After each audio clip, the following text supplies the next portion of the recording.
সমিতির আমাদের এই যে ছাত্রা ঘটনা দলিল লেখক, এটা আমার বাবা করেছেন। এই এলাকাতে অনেক দলিল লেখক আছেন, অনেক বাউল সমিতির আমার সদস্যরা আছেন। এছাড়াও আমি একটা রাজনৈতিক দলের সদস্য, আমি জাতীয় পার্টি করি, যেটা মিথ্যা বলে আর লাভ নাই। আমি একটা রাজনৈতিক দলের সঙ্গে জড়িত আছি, সেই দলেরও কিছু ভোট দুই চারটা করে এখনো এর সাথে ভক্ত মানুষ আছে। তো আমরা আশা করতেছি যে এটাকে রাজনীতিতে না নিয়ে আমি সকলের পক্ষ থেকে গরিব দুঃখী মানুষের পক্ষে এই 22 চেয়ারম্যান পদে দাঁড়াতে চাই। আপনারা সবাই যদি দোয়া করেন, আমি টাউন হলে আগামী 14 তারিখে 144টা ভোট কেন্দ্রের প্রতিনিধিদেরকে নিয়ে একটা মিটিং করব। আমি কমিশনার ছিলাম, আমার কিছু বন্ধু বান্ধব কমিশনার মেম্বার চেয়ারম্যান আছে, তাদের অনুমতি নিয়ে আগামী 14 তারিখে 1000 সর্বনিম্ন চিন্তা করছি 1000 লোক নিয়ে আমি পৌরসভায় হেঁটে হেঁটে মানুষকে হ্যান্ডবিল বিতরণ করবো। আজকে যেমনি করলাম করে আমার উদ্বোধন করবো, এই বলে শেষ করছি। আর আলমগীর ভাই যে গানের কথাটা বলেছেন, আসলে 22 চেয়ারম্যান দাঁড়াইলে এমনি গান গাইলে কোনো গন্ডগোল নাই, দাঁড়াই গেলে গা পরে তো বলে গানের মধ্যে নাই বসে, গানের কি হয়ে গেছে। তারপরেও গানটাকে আমরা সম্মান করি, আমরা গানের জগতের মানুষ। আমি দুইটা লাইন বাউল সালামের একটা গান হয় মনে যদি সেরে যায়, তাহলে সাইড থেকে আমার দোহারি আছে, এরা গায়ে গায়ে দিব। আমি চেষ্টা করি, এটা অনেক গাইতাম আমি, এই গানটা অনেক বছর গাইছি, কিন্তু আজকে ওরকম মনে নাই। মিসকিন ভাই বাউল সালামের একটা গান শুনবো,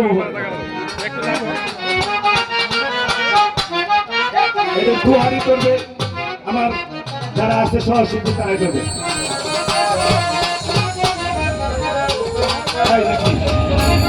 ও মারা কামু কামু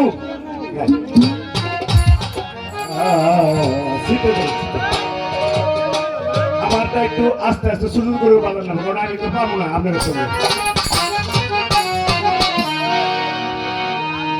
শূন্য ভুবনের কেউ হলো না আপন, পাগলটার জানিয়া শুনিয়া বুঝিয়া আমি এখন বেঁচে থাকব কিয়া। খুব সন্ধানে সবাই যাবেন, সবাই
পরাণের